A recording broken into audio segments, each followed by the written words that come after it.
I'm Cheryl. And I'm Naima. We're three Black moms.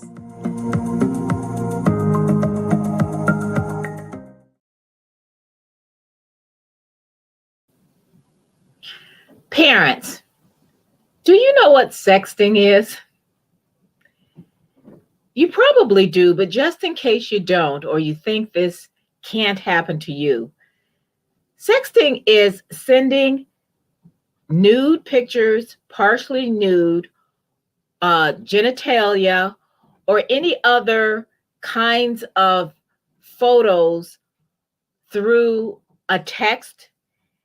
And what we have found, and this has gone on for quite a while because it has gone with both the millennials and the new Gen Zers, is that a lot of our children, preteens, teenagers, when they get their first crush, this is part of that behavior.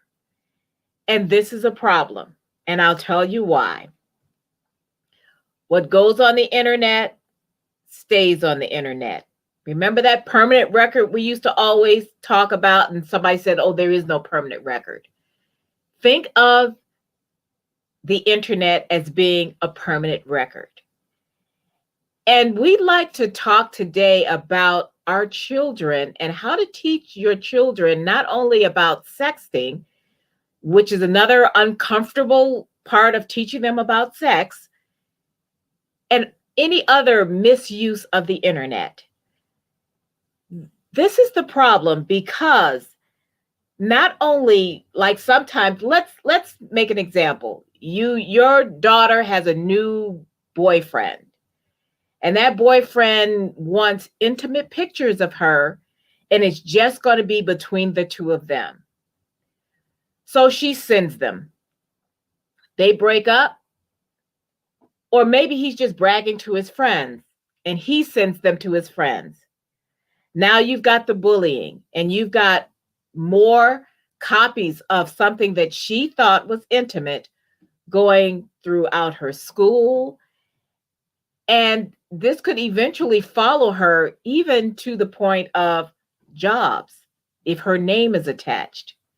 Not only that, if she is a minor, if she is under the age of 18, not under the age of 16, which is the age of consent in a lot of states, but if she is under the age of 18, or if he is under the age of 18, this is child pornography.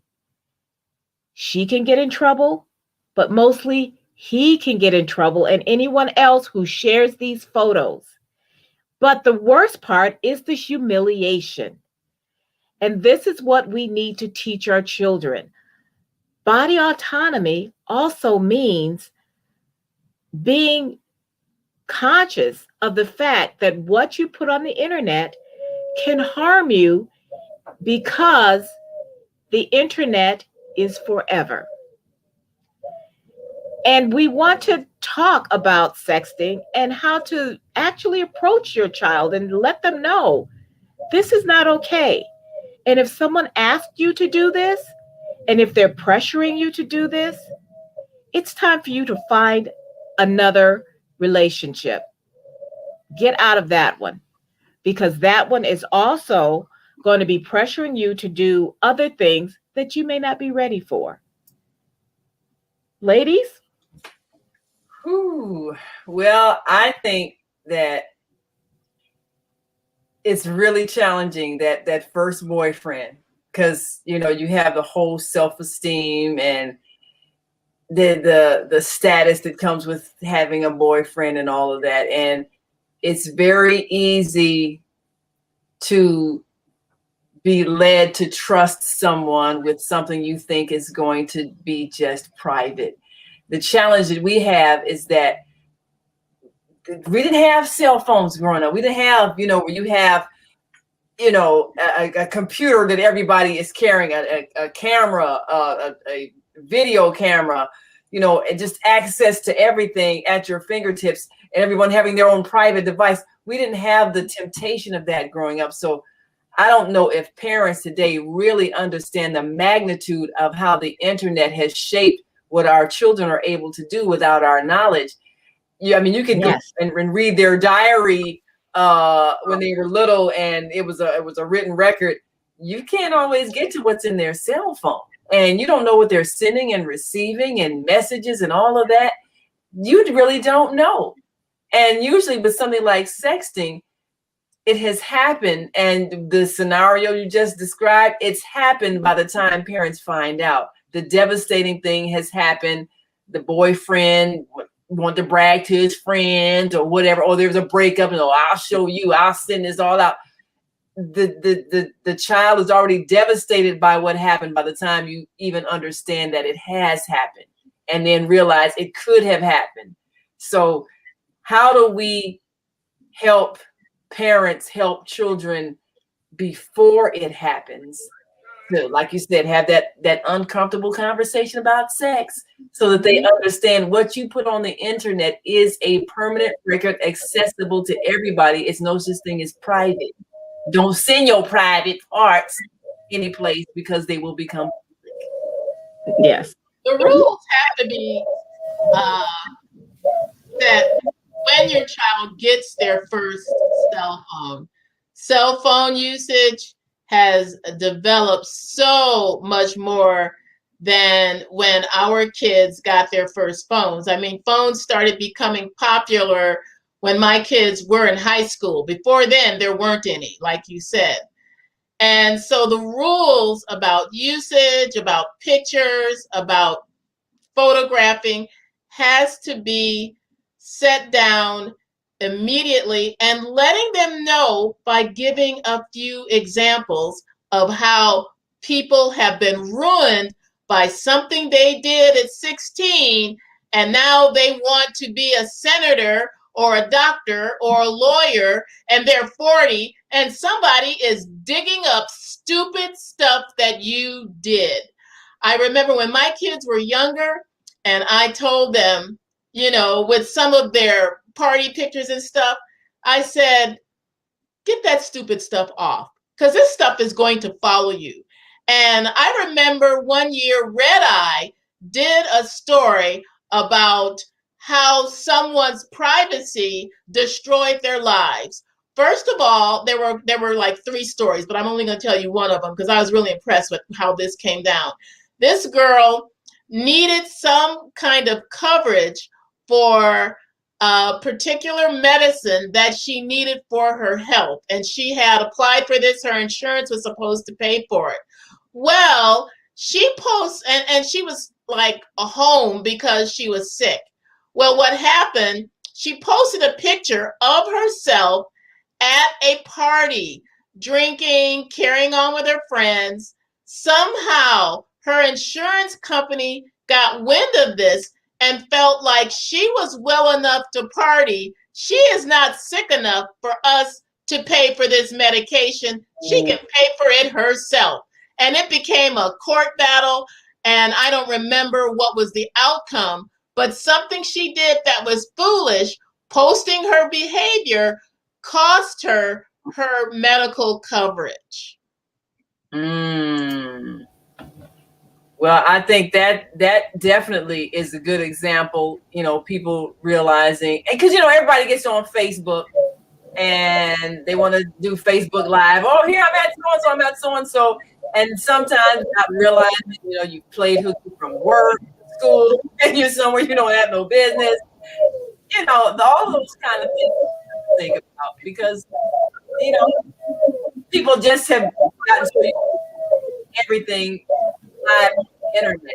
They don't realize everything doesn't need to be on the internet, especially private business. Well, this is the problem, is that everybody with Instagram, I mean, I post on Instagram quite a bit. I post political things. I'll post when it's snowing outside in March. I'll post all kinds of stories, some of them funny, some of them serious, but the thing is that we all have that narcissism, I suppose, to where we want to document our lives at some point. Some people, they're constantly, every time they go out and have a dinner, they have to post all the food, you know, and where they're going. And that's fine for the restaurant if it's good food. If it's bad food, maybe not so much.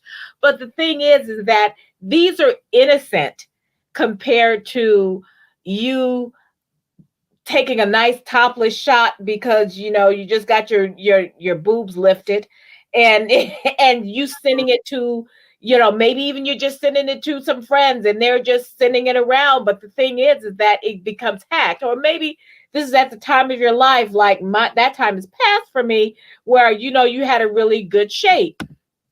And maybe this was something that you wanted to document because you knew, you know, age doesn't love us all. So, but the thing is that if you put this anywhere on the internet, somebody can hack it. We've had celebrities who've had their phones hacked, and then you have nude pictures of them that they thought that were private. There is no private, and when you are talking electronics, Right. and the problem with sexting is that it happens with young people. It happens with people who should know a little bit better. But the problem with that is that it can be used for all kinds of things: humiliation, revenge porn, or what they call it. And the problem is that the laws have not kept up with the technology. Right. The laws are still behind, and we still are trying to figure out what's private, what's free speech, what's damage, what's hate speech, what's this, what's that, what's inciting, you know. So we are still in the infancy as far as trying to discern between free speech, censorship, and that whole thing about not yelling fire in a crowded theater. So when you're talking about putting what you think is private to someone, you could say, okay, I'm just sending it to this one person. And maybe that one person, you know, send it to somebody else, or maybe like the kids used to do Snapchat, and some of them still do, because that happens like just like that. It disappears in like 10, 12 seconds. But if somebody takes a screenshot of that, that goes out there. We've actually had people who've done like racist things, and they send it to a friend on Snapchat. That friend, you know, screenshot it, put it up there. They lose their scholarship. They are asked to leave their school. That happened at K-State right before Sarah came. And I remember thinking, is this, and I wrote, somebody says, is this what you all want? Is this what this school represents? Ooh. That person who said she had put a charcoal mask and did a racist funny, trying to be funny, and she ended up leaving the school, or being asked to leave the school. And these kind of things happen. Well, all of these you know, stupid decisions that our children are making have consequences. Yeah. And that's why I say free speech isn't free from consequences. Absolutely. Absolutely. And there are long-term consequences with a media. Yeah. And you know, the other thing that happens also is sometimes if you think you're sending something privately and you accidentally send it to a group text, because you know how sometimes you have a group reply all. And look up and you know, you can send it to 20 people, so that can happen easily. And so just because you think you're sending something that's going to be private doesn't mean it's going to end up private, even if somebody accidentally sends it to a bunch of people. So it can get out all kind of ways. But the thing about it is to not send out anything that you wouldn't want to be widely known. So I'm thinking, you know, there's an age in which you have to tell your children. I have that, just like we talked about how to have that conversation about sex. I think when you give them their first cell phone, or they first set up a computer, you got no naked pictures. Yeah, that's straight up. Yes. Yeah. Don't look for any on the internet, because all of that's traceable. And we've known stories of people who got curious about internet porn, and then they lost their positions because people found out that's what they were looking for. And even though, you might think, well, it's my own private business, but no one wants to feel like they can trust you if you're into pornography, because just that has certain connotations, and people feel like, okay, is this a possible child molester? And like you said, if you're looking at somebody who's underage, that's child pornography. So it's all those kind of things. So how do you have that conversation? The wrong kind of people when you are sexting people. What kind of, we're going back to what we talked about in having good relationships. A relationship has to be based on other things than the physical. By the time that you get to the physical part of a relationship, you have established whether you know this person, can trust this person, can be with this person. Someone who's asking you for intimate pictures of yourself, they are not a good, safe person. So at what age do you have that conversation? 12, 13, 14, 11, 10? When do you have get on the phone? I would say, yeah, because I believe Sarah got her first phone around 10. Okay. And she may have been a little young, but I'm thinking she was 10. And the reason why she got her first phone was because she used to go with friends who didn't. We used to take our neighbor's child with us, and she was a little older. But her family, she spoke English, but her family did not. And yet we couldn't say, well, no, you can't go with them because they don't speak English. So what we did, we got Sarah a phone because they said if there was ever anything happen, that she should be able to contact us. And that was fine. I mean, we trusted them. They just were not English speakers. So I think by the time you get the phone, before you get the phone, you have to teach them responsibility. You have to teach them that this is not a toy. This is a computer. This opens up the world to places that you do not need to be in. And if we find out that you are doing something with this phone that we do not approve of, it will be taken away, period. And you have to say that by the time they're 9, 10, they should have already gotten some of those first sex talks anyway. So you have to also tell them that. And at that point, they're still going to be going, ew, which is good. Because by the time they get to that age where they're starting to develop and somebody's saying, I want to see it, there's going to still be that, ew, I don't want to do this. So the earlier the better, I say. Now, and follow up on your discipline. Say, I'm going to take your phone away for 2 weeks and they're going to die when they don't have it for 5 minutes. But you need to stick by your guns. Too many times parents will say stuff to their kids, I'm going to do this to you, and then they don't do it. Don't make an impossible discipline. Don't say you're grounded for a year. You're not going to keep anybody in their room for a year, but you need to unless it's COVID. Yes. But tell them what is going to be the consequences of not following the rules and standards that you have set down. And then, being a kid, they're going to see if you're really going to do it, really do it. Yeah. I want to mention something that I think may be controversial, but I'm going to say it anyway. Keep access to your kid's phone. For one thing, you're probably paying for it, which means it's yours. Yeah. So there are apps that will actually monitor your kid's phone. But also say, you know what? I keep your phone and I keep your passwords. You don't have it in your room using it as an alarm clock because you're going to be on it all day long and all night long. And all of this other kind of stuff. The same, some of the rules apply, even though the technology has gone past what we're used to. And the thing is that they don't need the phone in their room all the time when they're that age, unless they, and unfortunately with, the pandemic, a lot of them, they have to use it for work or they have to use it for school. And that's problematic. But when they're just getting the phone and they're just getting used to this power that they have with that, you have to remind them, I pay for this phone. This is the phone I'm allowing you to use. It is not your phone. Yeah. If I see any inappropriate pictures on it, if I see any inappropriate text on it, any of these kinds of things, you no longer have a phone. Do you understand? Because, and then, even if whether you follow through as far as checking it periodically or not, And maybe you should, when you first get it, say, let me see your phone. And if they start getting secretive, well, wait a minute.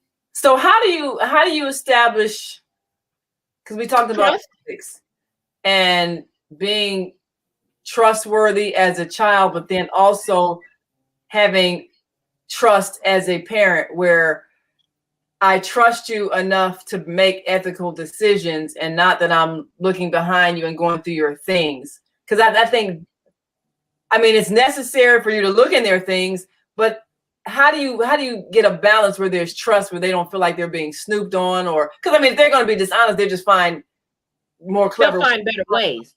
So, well, that's what I say. Whether or not you actually check up on their phone or get one of those apps that makes that you can monitor it without them knowing, whatever you decide to do. But the thing is that when they get to the point where you feel like, you know what, there's something wrong, and you have to kind of tell. You can kind of tell when your kid starts to get secretive, then it's more than just them wanting a little bit of privacy. They're always in their phone, and they got to take their phone to the bathroom, and they can't like put their phone down or anything. You have to start wondering, what is it on your phone that you like go, have to pull a nutty every time somebody picks up your phone. Yeah, don't look at it. So and you just have to say, listen, I'm going to trust you until you give me reason not to. But then if I ever give me reason not to, you're going to have to build back that trust yourself. You have to put that on them, because they are going to do things, and all our kids have probably done things that we weren't aware of, because we all did things that our parents weren't aware of. Right. But what we're trying to do is finding out now. Yes. But what we need to do is make sure that they are not doing things that are going to put them in danger. They're not going to be sexting with some 40-year-old guy and, later running away and meeting him in a hotel somewhere, because that does happen. Yeah, that's part of the sex trafficking. That's part of the trafficking. That's exactly right. And it maybe they met somebody online and they think he's a 14-year-old because they're 13 and he's 40. So, there's all these kinds of things. So you have to say, look, and when you give them the phone, at sometimes I'm going to ask to look at your phone. And if there's something on there that shouldn't be on there, you and I are going to have a problem. Now, at that point, maybe they'll just fear that you're going to look at their phone, and maybe you never really have to. But don't be afraid to anytime. Don't be afraid to. Well, I guess my question is, how do you teach them the ethics so that it's the understanding they have on the inside of them not to do things? This is like, at what age did you tell them about sex trafficking and leaving you on the internet, pretending to be somebody your age and they're really 40-year-old pervert? I mean, do you tell them all those things when you give them the phone at 10 years old? Is that when they have that? I think show the movie Taken and say your father doesn't have any special skills like Liam Neeson. No. You know what you tell them? The same thing with Facebook when you're 13 or something is when you're supposed to go on Facebook, and a lot of kids get on there earlier because they just lie on their age because they can do simple math. What you do, you tell them, do not give your number to people that you don't know. Do not, communicate with people that you don't know, as in you can do better than pick them up out of a lineup. The same way with your kids, because when they're young, when they're 10 years old and they're getting their first phone, they want to give their number to all their friends, and that's fine. That's one thing. You should also have their friend's number, and you should also have their friends' parents' numbers. Yes. So that when something happens, you can call them, because a lot of times parents just don't know. As they get older, you're going to loosen those reins a little bit. You may not know all their friends when they go away to high school, because, they've got hundreds of friends, but you still have to say, you will not communicate with someone that you do not know. If someone says, this is my friend so-and-so, or my friend of my friend, Google does a whole lot of stuff. Yeah. But you need to also let them know, this is a computer and this opens your world. And you have to be careful, because there are bad people out there and you do not want to know them. So do not put yourself in the situation. But on the other hand, if you get into a situation and you're scared, I'll just be mad, but I will help you. I'll be mad and I'll yell about it, and you may get grounded for a few days, but somebody else could seriously hurt you. So if you are in a situation where you have done something, if you sexted your boyfriend and all of a sudden it's out there and you're so ashamed you can't tell me, you come tell me anyway, because then boyfriend has to deal with mama. Ooh, and that's scary. Well, we got to go, but we want to give our listening audience, our viewing audience, a chance to weigh in on what they think about this. At what age do you give your child a phone? At what age do you have that conversation about the hazards and sex trafficking and not sending nude pictures of yourself? At what age do you warn them of what could happen if you, in fact, put something on that permanent record of the internet, a photo of yourself that you would not want a future employer or even a school administrator to see? So at what age should you have that conversation, and how explicit do you need to be, and how often should you monitor what's on their phone? And there are enough examples for you to be able to pull from them and say, this is what happened to this person when they did what I'm telling you not to do. Yes. And I guess what they need to realize is that you can't take it back once it's out there. So if you put something out there on the internet, then that's it. So maybe if they can think twice about what they choose to share with people who may not be their friends, that might make them think twice. Well, we just want to teach our children good discernment and good decision-making skills. So we've got to go. I'm Naima. I'm Cheryl. I'm Barbara. We are 3 Black moms. And we will see you next time.